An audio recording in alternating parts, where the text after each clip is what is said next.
Dr. Girard Ostimer from CEM Biofuture, Professor Vikram Vishal, IIT Bombay, and also have the privilege of inviting Mr. Vishal Pawar from Acre Solutions. Warm welcome to you, sir.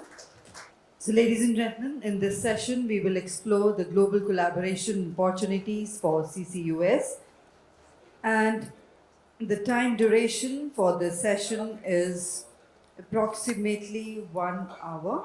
So may I now hand over to our distinguished moderator, sir, to kindly carry forward the proceedings of this session. Over to you, sir. Hello. Hello. Okay. Thank you, ma'am. So this is session 3, and we welcome all the esteemed guests and panelists to this timely session on global collaboration and opportunities for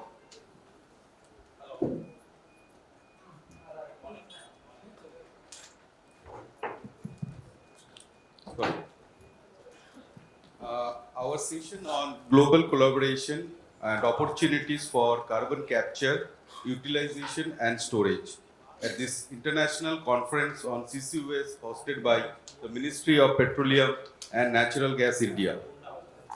Today we'll be discussing the collaborative framework essential for the advancement of CCUS technologies aiming to bridge gaps and catalyze actions across borders. As we stand at the crossroad of climate action, the deployment of CCUS technologies emerges as a critical component in our collective effort to mitigate global warming. The expertise gathered here today from across the globe offers us a unique opportunity to explore multidimensional approaches to overcoming the technical, financial, and regulatory challenges in the deployment of CCUS. So our discussion today will pivot around 3 key themes. First is global collaboration opportunities, the power of international partnerships and global framework for cooperation. Second, we'll discuss about the challenges, and the challenges could include selecting the right partners, to navigating regulatory and policy landscape, to funding projects and attracting government support. And finally, the future of CCUS in India, how global collaboration can fuel India's CCUS ambition. And for our audience, we'll have a Q&A session during the Q&A segment, and we encourage your active participation to enriching this dialogue. Without any further delay, it's my privilege to introduce the distinguished guest here. First is Mrs. Sushma Rawat. The first panelist we have. Mrs. Rawat is the Director of Exploration of India's largest national oil company, ONGC. With over 3 decades of experience, she took over the position of ONGC's Director of Exploration in January last year. And since then, she has been overseeing significant exploration successes, including 2 large discoveries, Amrit and Monga in the Mumbai offshore basin. Her extensive experience and innovative approach in exploration have positioned ONGC for the strategic advancement in India's energy landscape. So let me start with Mrs. Rawat first. Ma'am, on ONGC, as a leading player in India's upstream sector, how the company is aligning its CCUS initiatives with India's climate goals, and at the same time, the role do you see for international partnerships in accelerating these efforts? Yeah, Namaskar, and thank you for having me here, and all the guests who have managed to come for the third panel discussions. What I'd like to say, I see when we are talking about the global partnership, and I was just thinking about it. First of all, the emphasis on GHG as well as the carbon capture has been sort of exponentially increasing in the last 1 decade. Before that, nobody used to talk about carbon capture. Of course, global warming has been the focus of attention, and we've recently had COP28 also. So globally, we all are connected. 1.5 being the the target set for all of us. And why global collaboration is required? Because number one, when you think of it, supposing it is a goal for India to do their carbon capturing, utilization, or sequestration, atmospherically we all are connected. We have the wind patterns, the weather patterns, which are globally connected. So even if I do it for my country, might be the neighboring countries who are not so stringent about their goals or their targets, because of the atmospheric connectivity. I think that is going to be one of the things. The second thing is, and especially for India, and I'll be talking basically from the Indian perspective, being an oil and gas producer and explorer, how we can also help in leading towards more and more carbon capture. So, in terms of the global collaboration for ONGC, when we started looking at the entire concept of CCUS, initially, of course, we started looking for areas for because we did not have our own internal expertise. I mean, so to say, none of the companies about 5 years ago we did not have. So we started looking for partners on a global scale who could come and collaborate with us. So luckily, about 5 years ago, 6 years ago, there was an ONGC-led program of global outreach in which we went into MOUs with a lot of global majors, basically oil and gas majors, but there were also companies who were into CCUS. And from there on, we thought that taking on carbon capture, taking the part of the utilization as well as sequestration, one pilot project was conceptualized with Equinor. So of these, and later on, then we are also in talks with Total Energies as well as Shell. Of late, might be because till now our focus was on exploration, so ExxonMobil could become one of the partners. So within the Indian scenario, this is what we were looking for. But as we have studied, I mean, there is a lot of talk which you might have heard since the morning about, the hub and spoke model, where the source is, where the sink is going to be. What we have found out, we could identify the sinks. We have our own capacity to do models, 3D subsurface models, do the simulation. Also, whereas the refineries are concerned, the cement plants, the steel plants, they know what capacity they are effusing at. In India, what we are right now missing is the transportation and the actual, capture part. In the past couple of months, we have started looking again at companies who are specializing in that. And the panel previous to our panel, you would have heard of technologies and niche companies who are working on specific areas of CCUS.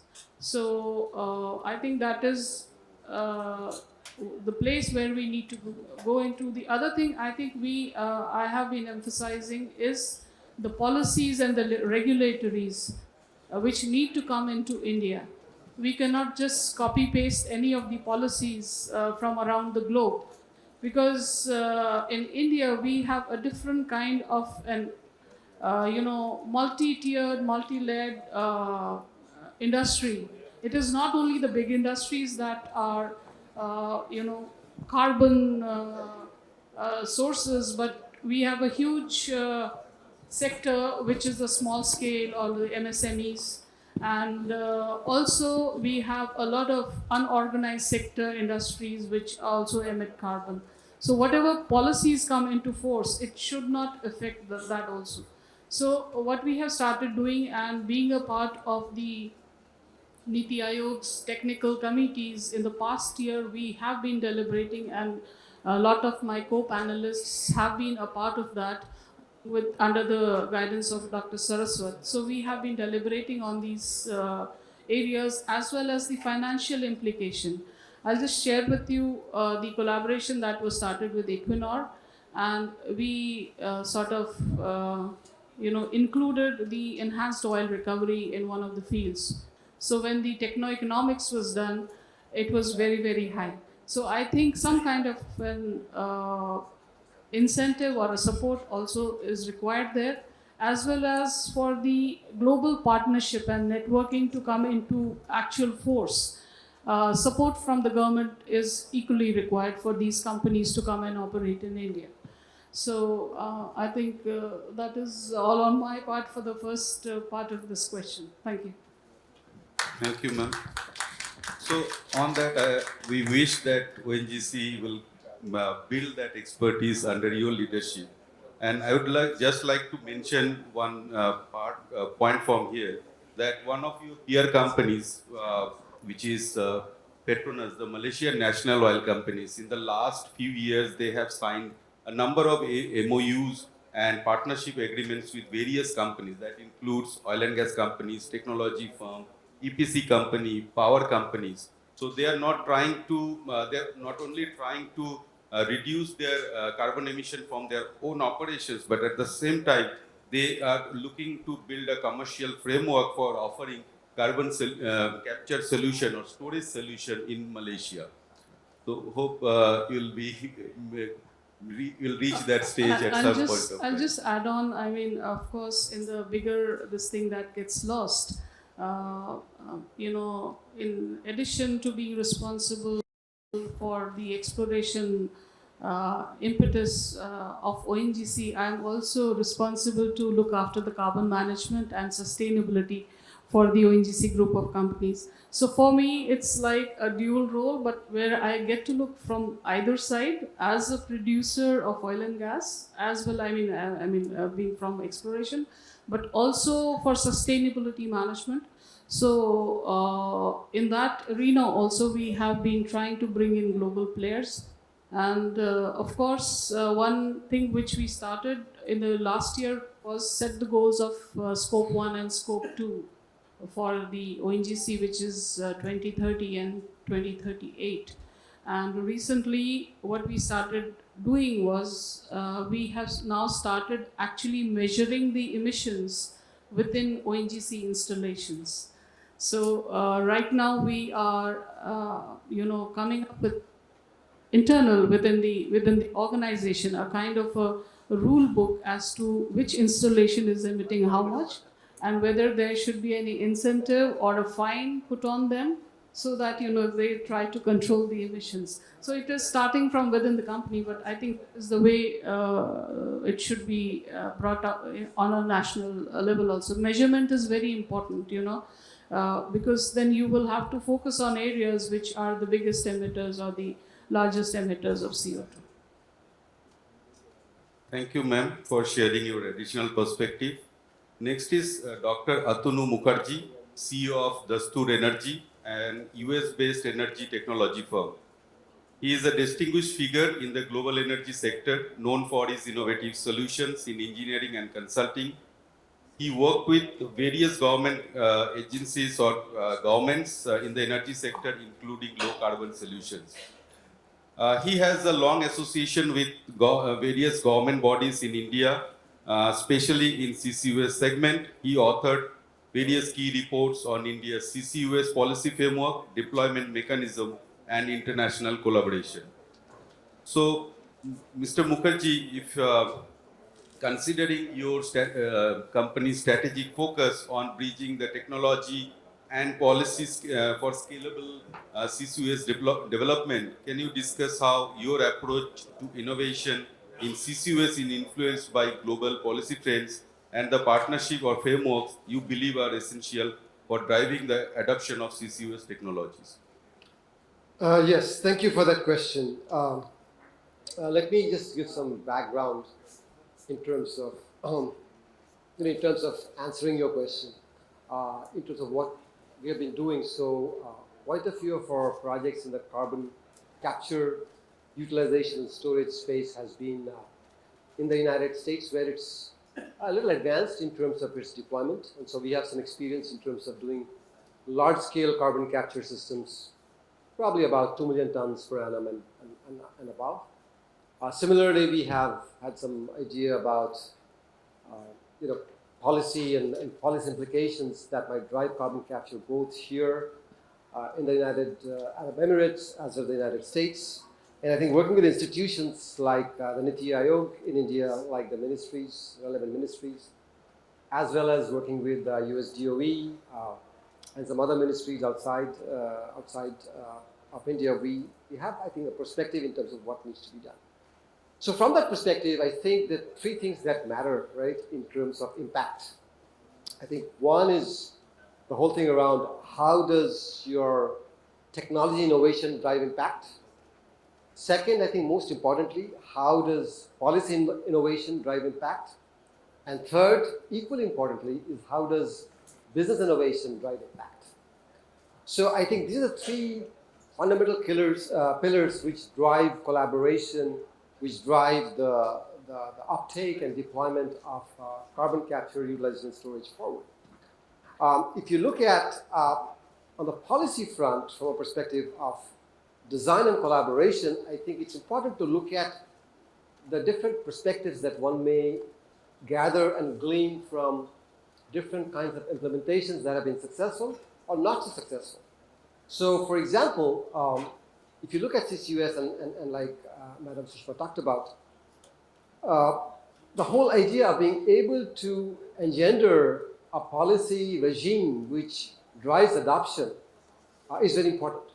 And what that means is what kind of regime should I use, right? Should I use an incentive regime, or should I use a tax regime, or should I use a combination?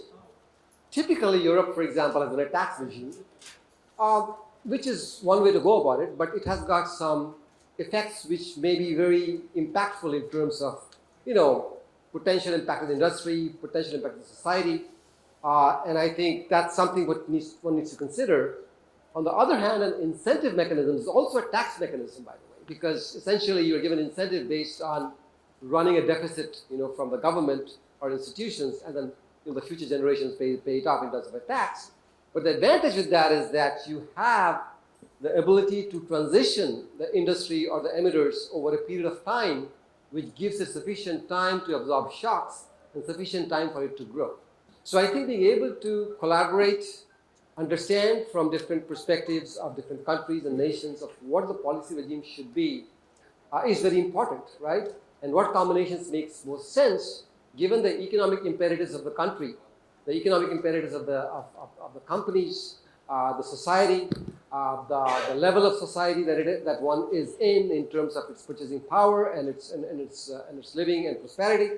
I think all those things determine what kind of policy regime one should drive forward in terms of taking CCUS forward. Because end of the day, we have to understand that carbon abatement has got a cost. It is not free. It has got a cost which we don't pay today. And so we have to figure out ways to kind of figure out mechanisms which allow that cost to be absorbed in a way which is least effective or least effective in terms of its impact on the society. That's one. I think on the technology front, there are a lot of collaborations that I think can happen across different areas of institutions, across companies, and across countries. So, for example, what we find is that typically in capture technologies, which is one area which needs a lot of focus. The question is, how do I get down the cost to acceptable levels, right? I mean, today capture technologies get you a cost about $30, maybe $35 at best, right? On post-combustion capture, which is basically capture of low concentration CO2 stream. But how do you get it to $15? Right? That's the question, right? And that's got a lot to do with research and innovation, collaboration across institutions. And I think it's not only getting us $15, but it's also about how do I get it to scale. It's one thing to do something at a 5-ton, per day scale. It's completely different to do something at 5,000 tons per day scale.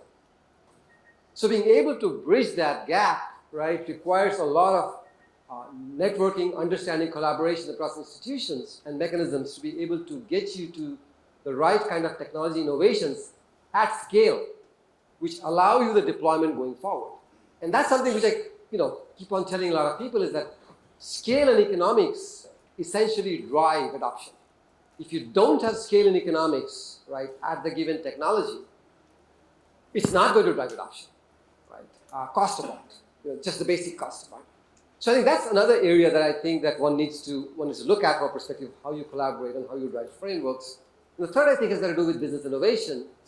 This has got to do with the fact that all of these technologies need to be, all these implementations need to be, rather seamless in terms of operational and deployment complexity. Right? I mean, if you tell, let's say, Oil India, for example, or Indian Oil Corporation to say, you know what, you're going to put in $1 billion of investment in this carbon capture equipment. You've got to lay a pipeline of 100 kilometers, right, which is, with the zoning laws and all that you got and the cost apart, and then you got to put it in the subsurface, right, after characterizing it, right, at about 2 million tons or 1 million tons per annum rate. That's a daunting proposition for anybody who's producing oil, not doing carbon capture, right? And so the question becomes, how do you ameliorate that in the most effective manner? And one way to do that is the right kind of business models. So you say, you have got an operator who comes in and says, I'll have an annuity contract with you, saying that I'll take your CO2 out, transport it, utilize it or store it, and you got to pay me whatever, 3,000 rupees per ton or something like that, right? For the next 25 years or 30 years.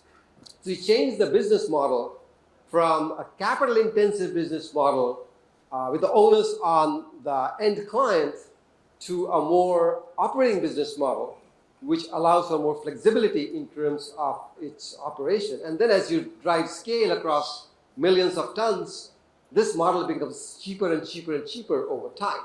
And it also allows you to kind of like adapt itself towards different kinds of operating regimes, like a hub and cluster regime, which again further drives scale and economics. So I think those are the three general areas which drive the adoption of CCUS, adoption of drives innovation for adoption, drives collaboration across different regions, different countries, different institutions. And I think if you're able to do that in an effective manner over a period of time, we'll see, I think, significant uptake, right? All parts of the world, including India, right? Which I think is probably the most relevant country. India is probably the most relevant country apart from China from a CCUS perspective, going forward. So I think, this is a pass on that. Thank you, Dr. Mukherjee. I think these three parts like technology innovation, policy, and business innovation, these are going to be a critical part of global collaboration.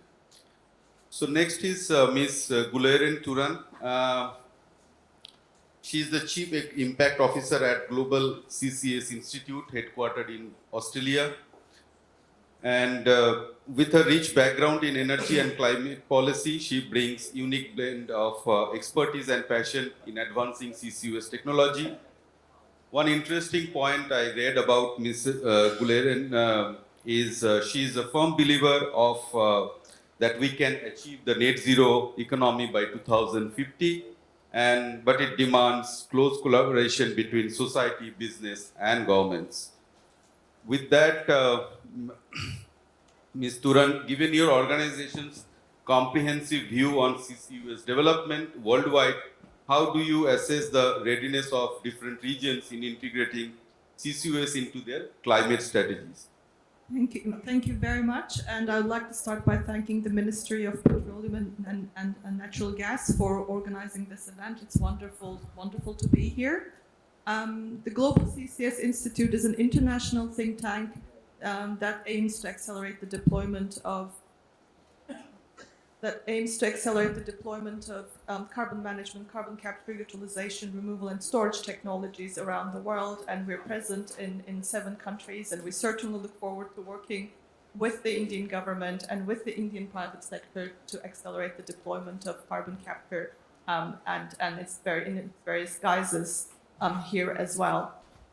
So when we look at CCS, as we heard from the panels this morning, it's not a new technology. It's been deployed since the 1970s in the US and in various places around the world. But what has changed, I think, the landscape for carbon management was the release of the IPCC's 1.5-degree report back in 2017-18, which showed that science, as the scientific authority, shows that it's going to be virtually impossible to get to net zero economy globally unless we deploy carbon capture and storage technologies around the world. And that caused a virtuous cycle with a number of governments around the world putting in place supportive policies in order to help create the business case for carbon management. So when we look around the world, and as the Institute, every year we publish a global status of CCS report. We published the 2023 version around, I think it was October 2023. It's freely available on our website, so I encourage you to look at it, download it. And it's got a global map of commercial CCS facilities in operation, in construction, and under development. And that map itself is actually virtually, visibly very powerful because CCS has been, and carbon utilization has been deployed, as I mentioned, in the US, which continues to be the leading country in terms of CCS deployment around the world. And as we heard this morning, there are some very strongly supported policies in place in the US that has even further catalyzed carbon management deployment, such as the tax credit, such as government's 20 billion bipartisan infrastructure law bill that gives support to the technologies. Similarly, Canada, as we heard from the previous panel as well, has been leading in the CCS carbon management front. When we look at Europe, Norway has been deploying CCS since the late 1990s, and there's a lot of activity at the moment in Europe as well. The European Commission just released its industrial carbon management strategy 2 days ago. It has a target to capture and store 50 million tons of CO2 per year by 2030, and it's got a roadmap for 2040 and 2050. A lot of activity. In the UK, where I'm coming from, there are CCS features in the government's 10-point decarbonization plan, and the government has chosen 4 hub-and clusters to support for CCS deployment. So North America and Europe are leading, and so is the Middle East. There are existing commercial facilities in the KSA, in UAE, and in Qatar, with other countries in the region looking to deploy CCS. And then there are a number of spots around the world where CCS has been in the conversations and policy frameworks and facilities in construction, such as in Australia, such as in Brazil, where, of course, Petrobras has been re-injecting CO2 for a number of years now. And we see CCS carbon management starting to take off in places like China, which has got a number of commercial facilities in operation at the moment, and a number of facilities in different sectors, from power, chemicals, etc., under construction. We're seeing a lot of interest in CCS and developments in Southeast Asia, and as you mentioned, in Malaysia, in Indonesia, in Thailand, where developing geologic storage resources for importing CO2 from countries like Singapore or for Japan makes the business case easier. And of course, we're starting to see more interest, and the conference today is an evidence of that, into carbon capture, utilization, and storage in India. Now, these are sort of where it's happening, or where it's starting to happen, or where it's getting sort of more interest. But there are also, when you look at the map, one can see places where it's not happening. And that's predominantly when we look at Africa, there's little interest at the moment. There is some interest in Nigeria, which is great. There's the World Bank, with support from the World Bank, there's a center of excellence that's been established. South Africa is looking at it, but at a slower rate. And when we look at Russia, nothing seems to be happening. So I would say that it is a patchy landscape at the moment. CCS has been around for a long time, but its deployment has accelerated in the past sort of several years. And looking forward, particularly for the next decade or so, we believe that the private sector has got the technology, has got the know-how to implement carbon management technologies, but there needs to be strong signals from the government and the appropriate policy and legal and regulatory frameworks to make investment in CCS a suitable business model and doable. Thank you, ma'am. I think the few names or countries you have mentioned, one is USA, then Australia, Qatar.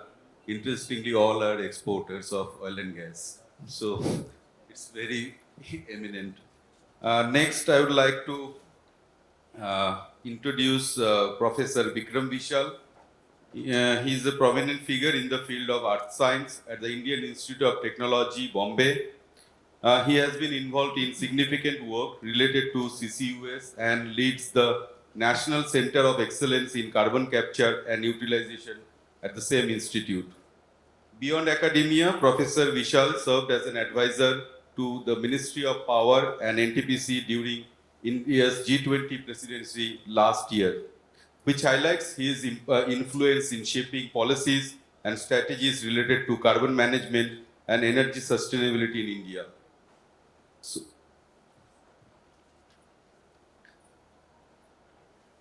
So Professor Vishal, now he is from academic research background.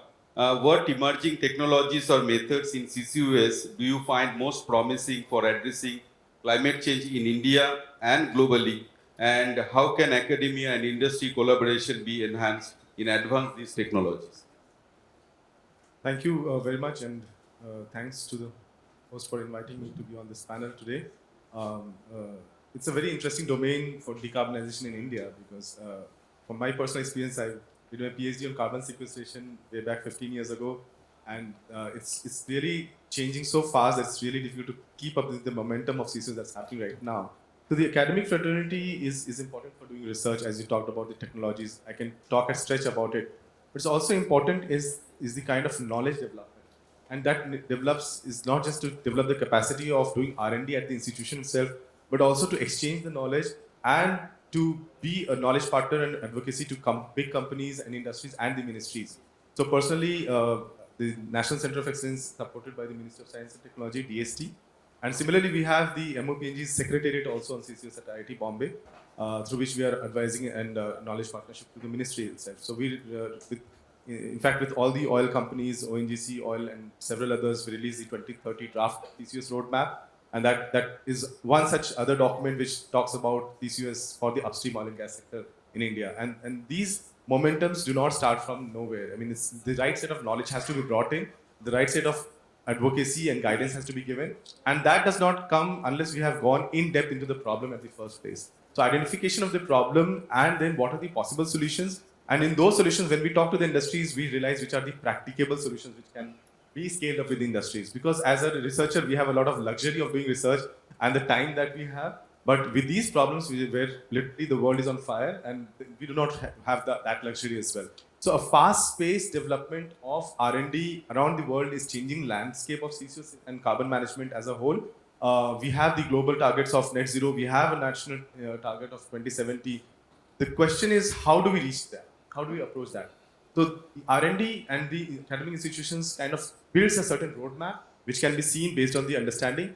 And then we have organizations like ONGC, Oil India Limited, and so on, who are the ones who will be implementing things at scale. And then we have companies like Dastur, whose like strategic leadership is changing the scope, not just for India, but also for the worlds outside. So first of all, the understanding. So the first point which I would like to mention is the difference between CCU and CCS. That landscape has changed significantly in just last 2 years, I'll tell from my personal experience. I worked for NTPC's this first CO2 capture pilot. I was PR of the project, which is the pre-feasibility studies. Way back in 2016, when I convinced the CMD to start working on that, and we looked for a small 200 tons per day plant. What was set up was a 20 tons per day plant, so which in some sense disappoints my thing, but also gives my confidence that they took the first step in a country like India where nobody was supporting decarbonization. And that has now given that experience to company like NDPC, how they will be able to decarbonize. Similarly, my experience of working with the upstream companies also, based on whatever research we have done, what are the works that are happening. So first of all, in CCU, everybody was talking about CCU has to happen in India, but CCS, I've had people telling me that let me walk out of this room since you're talking about CCS. And then that has changed in just few months' time when it has been reported in the government reports now that almost 80 to 85% of captured carbon dioxide has to go for sequestration. The reason is the scale of the problem itself. India is the third largest emitter as a country, nearly 3 gigatons of carbon dioxide being emitted of the 36 gigaton as a whole. So when we talk about few tons to few hundreds of tons, it can be utilization. When we talk in gigatons, it's definitely no pathway for utilization. Because the products where you're talking about acetic acid, building materials, they have a certain market demand. And that's already in a process of production. So when you're adding a capture in it, you're also adding to the cost of this product as a whole. And then how do you create a market which takes gigatons of products that are being formulated from this captured carbon dioxide? Therefore, the sequestration is inevitable. And personally, witnessing this change, is really a kind of a landmark experience that's happening in India right now. And the companies and the stakeholders sitting in these rooms are going to be the leaders and champions. So what we as academic fraternity have to do is to bring the synthesis of the activities that are happening, the knowledge that has been built, and sharing that, and the companies would be able to pick that up. We have TRLs, technology readiness levels. For storage, we have SRLs, storage readiness levels. So the first pass assessment is the countrywide assessment, which Dr. Saraswat showed the map of India. That work comes from our group here. We have looked into the total capacities. These are based on certain assumptions. Now the companies here have a detailed understanding of the subsurface. When they do, these numbers will change significantly, and that will get more real when we do even one well pilot injection. So then we know what is the capacity of holding carbon dioxide in that space. So the R&D space is very important, crucial. The knowledge partnership is very, very crucial, and doing the initial scoping level assessments is very important. For almost 8 companies, I've just completed like scoping assessments, which includes companies which are more on the emitter side, but they do have fields where they can do CO2 storage. Personally, I never thought that I would see that. And when I was doing my PhD, people said it will be contextual in 2050. It's just 2024, and so much of work already happening. The importance of academia is to bring that knowledge right, fearlessly, thinking that this is what it is, you like it or not, this is how it is, and the businesses have to adapt to it. There's no rush per se, but there's an emergency. You know what I mean? So the emergency is how the businesses evolve so that they become contextual. One example for that is CBAM, which there have been some mentioned before. Steel industry, India is producing almost 150 million ton of steel, and we are going to be by around 300 million ton in next 10 years or so. In that scope, how much of CO2 emission is going to be added? Now the CBAM is saying that you cannot sell steel or any product for that matter, which is not green enough. Green enough does not mean like net zero, but it has to be a certain amount of CO2 that is emitted. 1 ton of steel manufacturing releases almost 2.5 to 2.6 tons of steel in several processes combined, on an average, I should say. The target by 2030 from the Ministry of Steel is to bring to 1.8 tons of CO2 emission per ton of steel production. How do we meet that gap of 0.6 to 0.8 tons of carbon dioxide per ton of steel manufacturing? It's not going to happen just by improving the efficiency of the process. You have to actively decarbonize that. And then what happens when we have captured the carbon dioxide? To look for pathways for utilization and storage. So entire spectrum, when we see, these are the different dimensions. I can talk about the technologies that stretch. Our group has innovated technologies which are kind of disruptive. And as Dr. Atanu Mukherjee was talking about, the cost reduction, that's important. I give example of direct air capture. It was used to be when Professor Klaus Lackner, I used to attend his classes, it was $800 to $1,000 per ton, but still they had the luxury of doing that research. And now there are commercial carbon capture from air plants that have been set up, and the cost is brought down from $1,000 per ton to less than $300 per ton. And when you have Inflation Reduction Act giving them $185 per ton, and then also with every ton of CO2 capture, you can accrue the credits by selling it into the global market, you develop a business case for capturing carbon dioxide. So this would not have happened if we had given up on working on direct air capture back then. Similarly, different technologies are being screened. The methods of capturing carbon dioxide, world captures not more than 49 million tons at this point in time. The reason is it's still not a huge economic case, viable case to do so. So therefore, you have to bring down from $50 per ton average cost to $15 per ton. Who does that? That's the R&D fraternity has to come forward.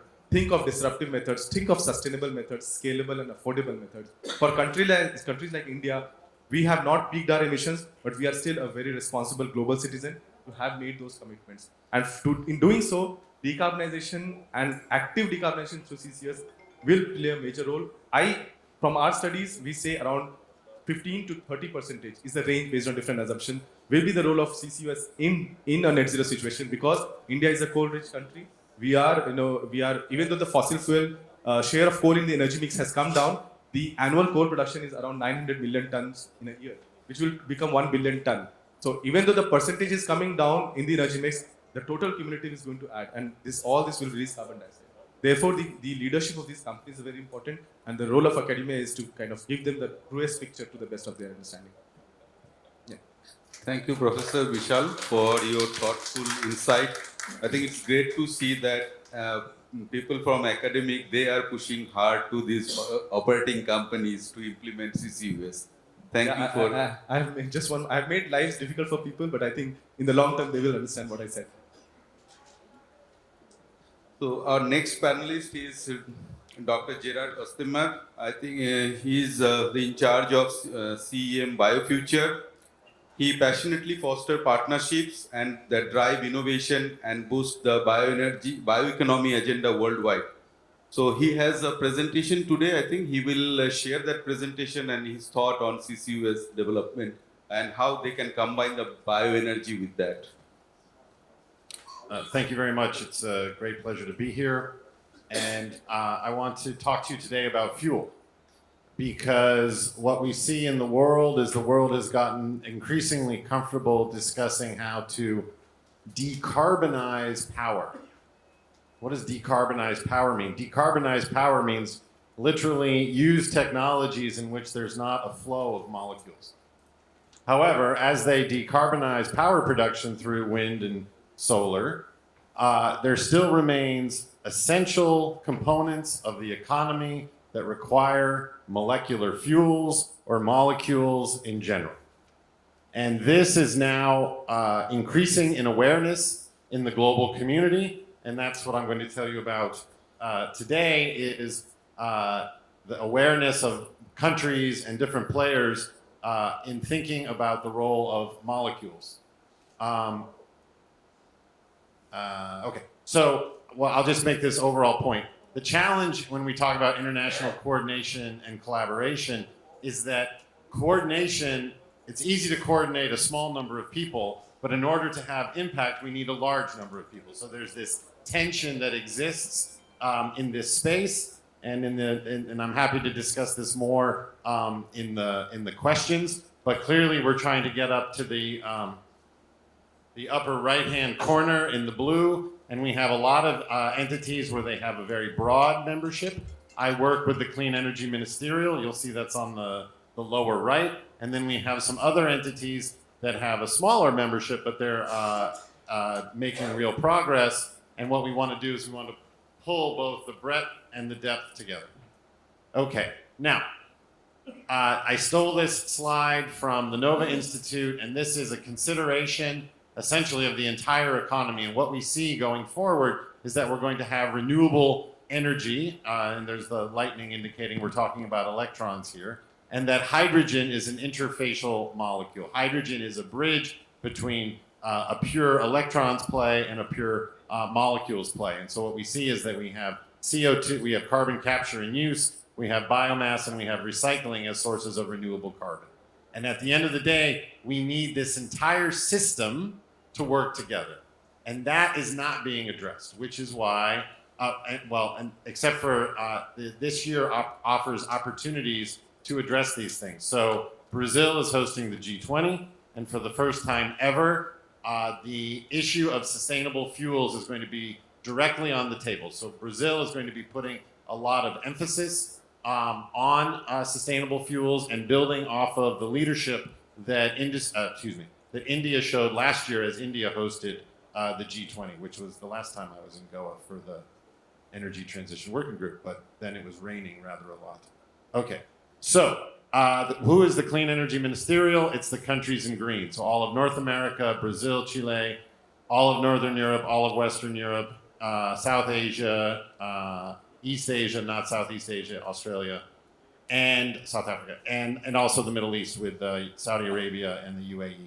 So this is wealthy countries. This is the G20 and the BRICS. And the Clean Energy Ministerial, you might not have ever heard of it. And the issue is that we see a lot of headline organizations like the Climate Conference of the Parties, COP28, COP29, COP30, etc. That's a headline organization. But you might ask yourself, what do they do? I mean, really, what do they do, right? And there was a great New York Times article which answered the question. They give a signal. Okay, so that's a signal. So they sent a message. It's not a lot, right? So what you need another strata, you need another layer of international bodies that are really, really, really focused on the nuts and bolts and the deliverables, and the Clean Energy Ministerial is one of those bodies. The Clean Energy Ministerial, I know you can't read this, but the Clean Energy Ministerial is structured around 18 different initiatives. And one of those initiatives is the Carbon Capture, Use, and Storage Initiative, led by my friend Juho Leponen. I am not the lead of the CCUS, as was said in the intro. I actually lead the BioFuture campaign. But if we look at the Clean Energy Ministerial CCUS initiative, it is very high functioning. It is a worthwhile partnership. And I actually, based on what I've heard today, encourage all of you in this room to encourage India to join this partnership. India is a member of the Clean Energy Ministerial. India, whether MNRE, MOP&G, or whoever, MOP should be a part of this activity. And what does this activity do? Well, it does three things. It works really closely with industry to accelerate project deployment. Are you partnered with them or not really? Great. Okay, great. So we have a... Oh, you were? Okay, good. So we have a partner, as I said. I'm not the expert, but I know the expert. Anyway, so if I get anything wrong, tell Juho. Anyway. Okay, good. Oh, so you're a member. Okay, good. Okay. So then OGCI is a member, and they have abundant members, and they're working very actively to bring industry into this discussion. ONGC, other leaders, industry leaders from India are very much welcome. And I'm sure that one of the other things that they've done is sharing country developments. And so I'm sure that the team at the CCUS initiative is working closely with the Indian stakeholders to help you all spread the word both within India and internationally about what needs to happen in India. And then the third thing that they do is they really work on the finance side, which is my cue to say, what are we talking about here? What we're talking about here is that we need a price signal. Solar and wind did not take off until there were clear feed-in tariffs and auctions, right? What we're talking around the big Indian elephant in the room that hasn't been said today is we need a price. We need a very clear price signal. It doesn't even have to be a big price signal. I know all these rocket scientists from MIT that now do finance. You just have to give them a teeny tiny price signal and they'll make billions. The point is that what we have, and you know this, what we have is an externality that needs to be priced. And there are various mechanisms to do that, but at the end of the day, it is the role of government to embody the values of society to make society want to pay that price. Or in some cases, to require society to pay that price. And that is hard. That's a tax. That is just flat out hard. But this is what we're talking about, because what we're talking about is we're taking out an insurance policy on the future of our way of life. I mean, the planet doesn't care. The planet's going to live. We're going to die. It's fine. But the point of the matter is we need an insurance policy for the success and the thriving of humanity. Okay. So I want to go back to this slide because I want to tell you one last thing, which is how we are working to bring this interconnected reality together. So right now we have all of these different boxes: solar, wind, hydro, CCU, biomass, et cetera, they all exist essentially in isolation. But that is not where the future of molecules are going to come from. That's not the future of molecular fuels. That's not the future of what we need a new name for petrochemicals. I don't know what it is yet, but it's not going to be petrochemicals anymore. We need a way to get there. And what we noticed in the Clean Energy Ministerial is that several of our initiatives map onto this. So we have an industrial deep decarbonization initiative doing great job pushing government procurement of cement and steel. We have a clean energy marine hubs. If you think about ports, if you think about Rotterdam, you think about Singapore, these are places where materials come in and they can be transferred and sent right back out again. And so what we need a source of hydrogen next to the CCU facility, next to the biomass processing facility, so we can take that clean renewable carbon, combine it with the hydrogen, and then produce the molecules that we need. So we have a hydrogen initiative, CCUS initiative, and then the Biofuture initiative. And currently they exist in their own little stovepipes until about today, where we're actually going to combine them. So what we're working on, we see our role as being catalytic, as being thought leaders, as pushing the envelope, and we want to create the new supply and demand with defossilized molecules. So it's not that we can't decarbonize the entire economy. That's not an option, but we can defossilize what we don't decarbonize. And so we're active at COP. We look forward to an engine that's going to drive collaboration across these sectors. And here's an example of something very concrete that needs to happen. Right now, Brazil is preparing to host a high-level dialogue on performance-based approaches to sustainability.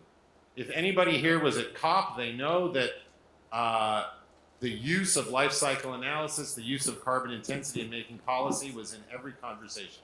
Whether you were hydrogen, whether you were wind and solar, whether you were biomass, the ability to, essentially it's MRV, ability to monitor, report, and verify your emissions is more and more and more important.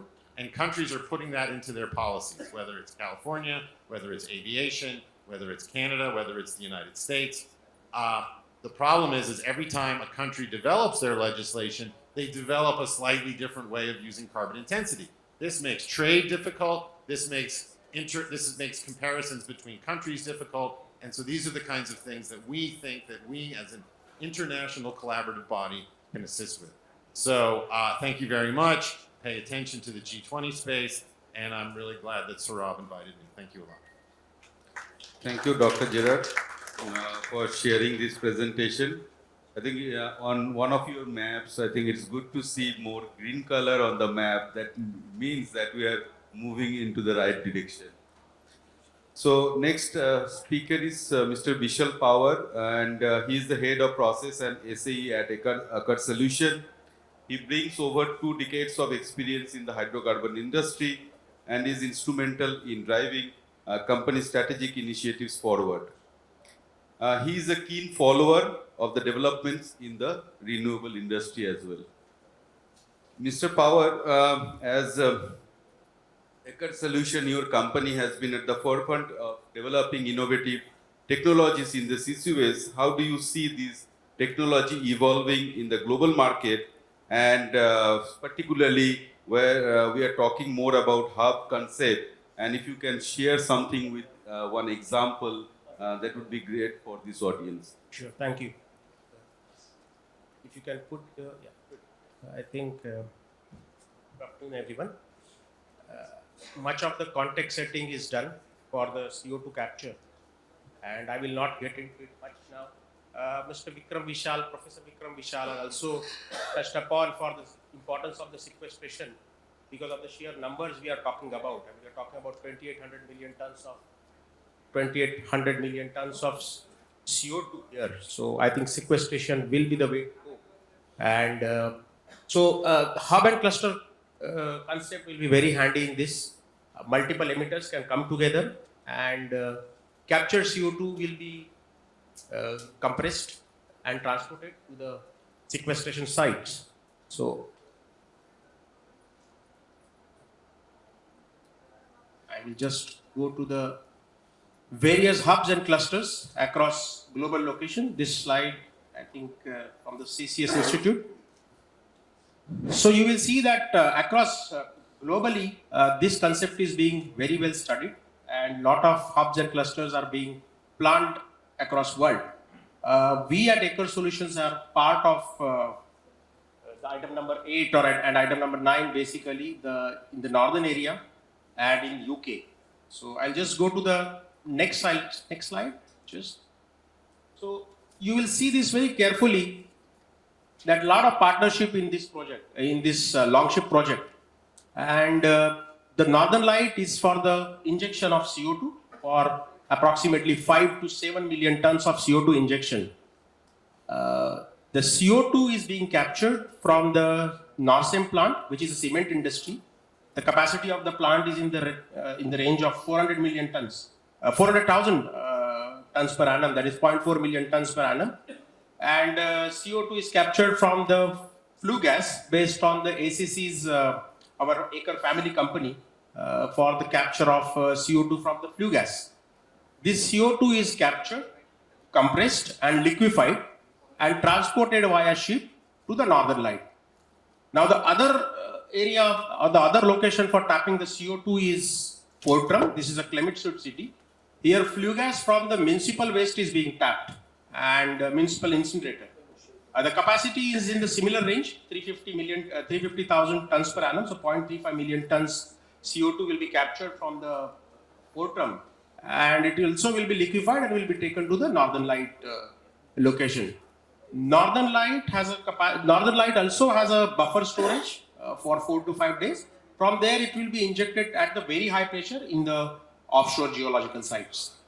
Now, this is a typical CCS Longship project, and you will see the partnership across organization here. You are talking about capturing CO2 from the cement industry. We are talking about capturing CO2 from municipal waste, municipal organizations, and Gassnova is the Norwegian authority company, government company who is dealing for the capture side. And there is also a partnership from the Equinor, Shell, and Total for the Northern Light project. In fact, in the Northern Light, there is also a plan to inject CO2 which will be captured in the Denmark. So it also indicates collaboration across countries. This is UK Teesside River example. A lot of emitters are coming together here for forming the hub. The capacity of the for the capture is in the range of 10 million tons here in the net zero Teesside. We are involved in one of the project which is talking about 950 megawatt of power plant with 2 million tons per annum of CO2 capture. And the capacity of NZT itself is 10 million ton. Similarly, they are doing 17 million ton Humber River net zero project. And it will be going to, see, this is there in the last slide, no. So it is going to Northern Endurance project, the capacity of the injection in the range of 27 million tons. So these are the number the world is looking at today for the hub and cluster model. Now, what is the India perspective? We need to really identify the regions where we can do the mapping of emitters and the injections. Naturally, the large emitters to be first in row.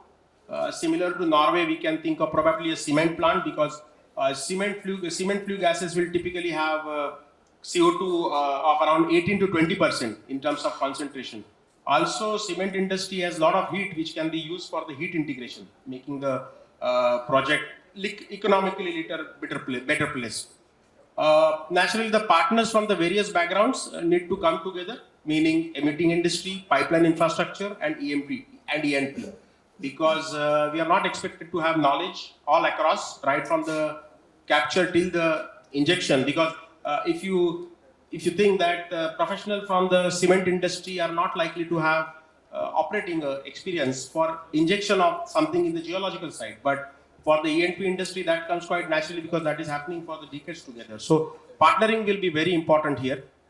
Naturally, we need to utilize technologies which are developed across the board, across internationally, and that will be capturing, utilization as well as sequestration. Capturing, there are a lot of technologies, and Many of them are actually available at the commercial scale now. And in sequestration also, particularly for the CO2 sequestration, Acre Solutions, we have been part of injection of 1 million ton per annum of CO2 in Sleipner field, where it is happening since 1996, and we can proudly say that more than 25 million tons of CO2 is already injected in the Sleipner field already. So I think a lot of this is possible to be done in India. Naturally, the most important point here will be significant investment, and it will require government support and the conducive policy framework. So in summary, I think for the emerging country or a developing country like India, we will always have a CCUS dilemma, our pursuit to net zero as against the affordable energy. And net zero transition to net zero will give us clean energy, meet climate goals.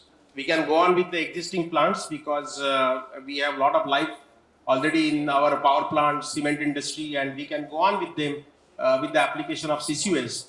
And honestly, we can rely on our own traditional fossil fuels, that is coal for that matter. Again, the other side is affordable energy. It is a large investment, expensive, and it will naturally end up with a penalty on the consumers. So somewhere this will be very important. It will not CCUS, particularly CCS with sequestration, will not really start rolling at the pace it should be without the government support, and it will largely depend on our sustainable political will also. Thank you. Thank you, Mr. Power, for sharing those examples from Europe. I would like to add one more point here, since you raised the issue, point that it needs government support. So for this Northern Light CCS project, the participant companies, that is Equinor, Shell, and Total Energies, they have contributed 25% of the project capex, and government of Norway, they are providing 75% of that capex amount. And this project is expected to come on stream or start the first injection of carbon this year only. So it's a well-known project, and companies and the world is looking to start the operation from this project, and this is going to be a model for other projects globally, as this is a cross-border covering a number of countries within Europe. Yeah. So I would like to again come to Mrs. Rawat, and on this financing, how do you see, since ONGC is also focusing on this particular CCUS part, how do you see the support from government? I think right now in India, the companies are on their own, and whatever is being done, I think almost all the, especially with the PSUs, of course, small projects, pilot projects have been done by Jindal or by Tata Steel. But other than that, whatever is R&D or whatever project implementation that is being planned or is being initiated is by the company itself. And that is why we are in a dialogue with the government agency, basically Niti Aayog, and also through MOPNG, that there should be some financial incentives provided to the companies to actually implement CCUS. Right now you mentioned about Northern Lights, and in fact, why we partnered with Equinor, or why they, because of their project of Northern Lights, which I think has already been initiated, if I'm not wrong. And there they are getting 75% of the government funding. So, but nevertheless, what I would say is another important aspect for all of us within India is to come together from the academia as well as industry, and we are also trying to say that there should be an incentive. If the companies are leading CCUS on their own, there should be an incentive or some carbon credits given to the companies who actually are coming forth with the implementation of carbon capture, utilization or sequestration. So in the past year, these deliberations have been going on, and the government is pretty proactive. And like Dr. Saraswat said in the morning, might be in another couple of months we'll be coming out some financial incentives for the industry on the whole, and also I think the cost factor once the club and this thing hub and cluster concept comes, and now all of us were working in silos. ONGC on one hand, Oil India on the other. Then there was IOC. They said, okay, we are doing something on methanol. But now we have realized that it would be better if we all of us come together. And actually, conferences like this, discussions like this, it tends to bring people together, and not only on a global scale, but even on a national scale. I just would like to mention USGS held a workshop last year. Their team had come. They actually wanted to assess what is the likely reservoir capacity for India or Indian geological formations. So over there also there was a lot of deliberation over a 2-day workshop, and later on for Southeast Asia we had a meeting which was led by US Department of Commercial Law, CLDP and all in Jakarta, and the financial incentive, as well as in case of Canada, right now they are charging $90 per ton of emissions, which it's a tax. It's a tax on them, and they say they are going to increase in might be a year or so to 150.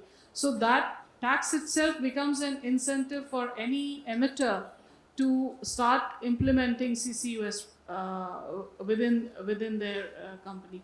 So even if it is not direct financial support by the government, something in terms of incentive or tax ops need to be brought in by the government for CCUS to really take off in India. Technology, of course, is another front, and there are a lot of, I would say, startup companies which have been coming, talking with us. And for the PSUs or for the companies, we really need to, I think, give support to those startups. There are very good ideas which I myself have heard, especially in terms of capture. And like we were talking about whether we should source the CO2, the purity of it, the transportation cost, and bringing it to the site from wherein we can sequester it, or whether we do direct air capture. So, comparisons like this, now that we all are coming together, I think in a year or so, within India, that is, I'm very certain, you will see a totally different scenario as far as addressal to carbon capture is concerned. Similarly, even the state machinery can be involved in, because there are carbon sinks within the company which need to be increased more.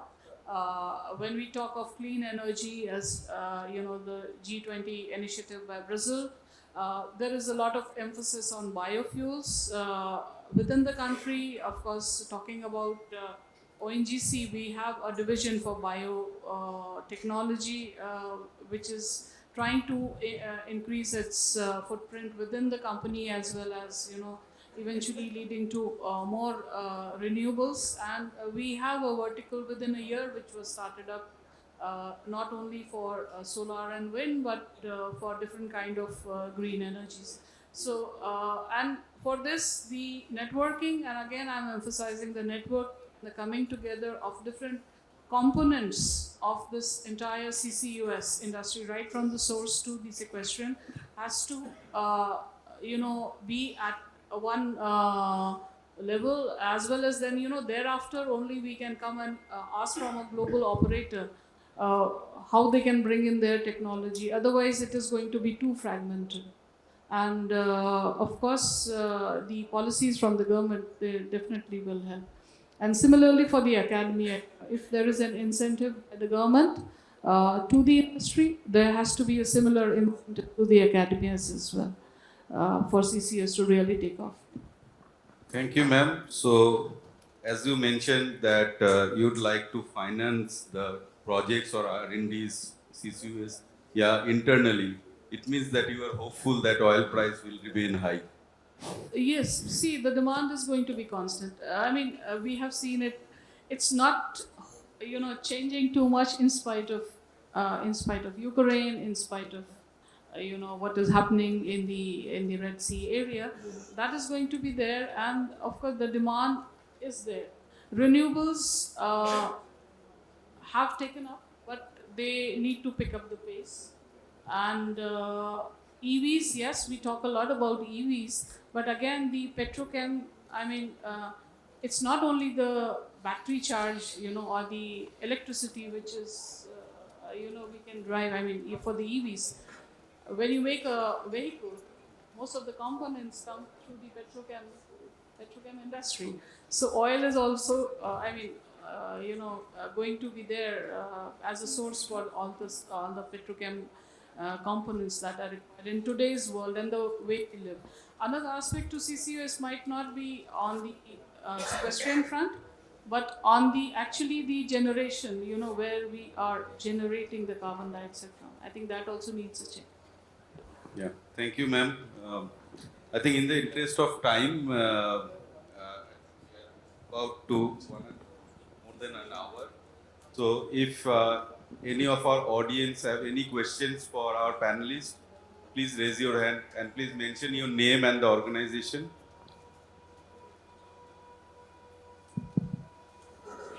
Very deep and very thought-provoking deliberations. Thank you, panel.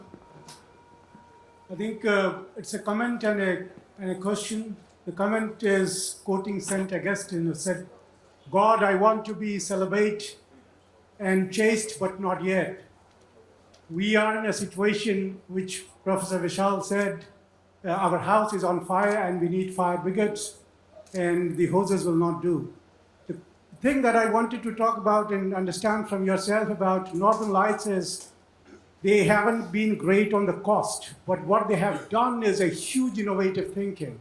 So the well that they did, the confirmation well, they are keeping it. And after they got the confirmation in the Aurora license, the Johnson Field, they are keeping that, and they will do a sidetrack at 15 degrees and will convert that into the injection well. They are also modifying the top sites, and this is something for ONGC. Look, this is a saline formation, saline aquifer. But they're using the facilities which are there was there in the offshore, the 100 kilometers pipeline, which will be subsea drilled to the location, and all the umbilicals. Some of the umbilicals will still be used. So all I'm saying is there is a tremendous amount of learning from this.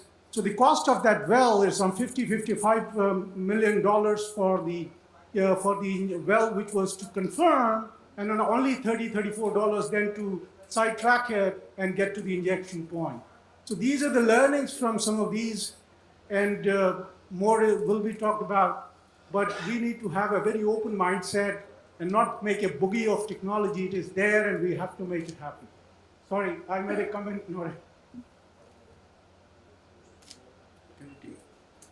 Can you take one last question? Yeah, last one. Good afternoon. Myself Dinesh here from Indian Oil Corporation. And I do have an interesting question, though quite be simple. It's regarding the striking of a balance. What I see on the left-hand side is that I do have an availability and the defined utilization of rich mineral sources, one of them being coal, and plenty of them being in the countries like Australia, India, Africa and all, where Ms. Curran Thurman talked about that there is a lagging behind. Maybe one of the reasons we are having a lot of these minerals availability. On the right hand side is the another disruptive need of decarbonization actual technologies as talked about by Professor Mr. Vikram. So here now I want to know the way out, the balance by which we can just try to bridge both of them, and the countries where we lag behind can go ahead with the countries which are at par and have stricken on the balance. One of the business model maybe was from the Norway. Any other business models or the policy that could help in striking this balance? Anyone, please, from the panelists, esteemed panelists, can have the response. Do you want it to be India specific or you're talking in general? Flow in general, because we do have the mineral availability and we need to consume and utilize them. So maybe I can just take a stab at that, right? So I think it's important to understand that on one hand, we need to support the society by utilizing what we have in terms of minerals, which is essential. Materials is essential society, right? So that will not stop, quite frankly. It will be essential for a country like India for quite some time to go on. So for example, if you look at coal gasification that the Prime Minister has announced in India, right? That's, again, consumption of coal, right? But that drives a lot of value to the economy, right? In terms of energy security, in terms of costs, in terms of scale, in terms of availability of fuel. So it's an essential activity, but the question then becomes, can you make it effective enough with carbon capture or decarbonization, right? And I think it's possible. There's certain commodities, quite a few commodities that can be decarbonized with minimal impact in terms on the cost structure. But the overall impact of those minerals, right, if you extract and if you process them, is much more to the society. So it's worth paying a certain amount of carbon cost, right, for the benefit of the society because what the materials bring. The rest of it, I think, what you need to do is you've got to give a mechanism for incentives, right, which will allow you to kind of defray the uncompetitiveness, right, of the commodity against incumbent players. And one way to do that essentially is like the 45Q in the United States, right, where you've got an incentive mechanism which you give for every amount of carbon dioxide that's emitted, for every amount of material that's been produced, you give us an incentive, which makes it affordable, right, for it to go forward in the near term and can be paid by tax in the longer term. So I think it's a balance that you can achieve. So I don't think we should say that we should stop minerals, we should stop coal, or we should stop what we call commodities which are essential for society, right? And at the same time not decarbonize. I think you can achieve a balance along with some government policies, to be able to come to a point which is more or less, I would say neutral in the near term in terms of cost impact and competitiveness, and therefore benefit society. I think I'll just add further to what Atanu said is CCUS is about striking the balance. How? Because prehistoric, when Dr. Saraswat said 280 parts per million to almost 421 parts per million has peaked last year. How do we get back those parts per million back to pre-industrial times? So there is an equity that he also talked about. Almost all the nations that have emitted, that's where also the leadership is coming from for these technologies. Nobody's saying to stop fossil fuels. I mean, 80% of the energy is coming from the fossil fuel sources. It's about striking the balance that we continue to use the fossil fuel, but more responsibly. And that's by not letting the CO2 be added to the atmosphere. And that's why while we're talking about the energy transition, getting towards the net zero, we are talking about hydrogen, solar, wind, everything. Fossil fuels are in the picture, and that's why CCUS is coming to the picture. Thank you. Just to add to Vikram, within India, the emissions from the oil and gas or the fossil fuel, oil and gas is, I think, 1/4 of the total emissions which are there. That's for India. So it's not only oil and gas, it's coming from all other sectors which need to be regulated. And the other thing, what you're talking about, the striking the balance or the financial aspect of it, is actually most of the funding for renewables, for clean energies, for CCUS, it is coming from oil and gas companies. So. Thank you. With that, good afternoon, esteemed panel. I'm Deepak Kumar from ONGC. Can we just take this question? Yeah. Thanks for that. So, we have been talking about putting a price to this carbon pricing mechanism. So, there was a lot of discussion since morning. So, I would like to know from you, ma'am, what, as the numero player in E&P sector in India, what kind of mechanism ONGC is looking at it? Are we going for incentivization or taxation? I'll just answer you short. We have had a long discussion with this within the Niti Aayog. Not only ONGC, it is for all the companies. So might be this task is, there's a task force which has been formed. It has been given to the Ministry of Law and Commerce. And I think in a couple of months, you'll be getting a good policy which is coming through. thank you. Thank you all the panelists for sharing their experience and outlook for the CCUS industry. Please having a big round of applause for all the panelists here. Thank you very much.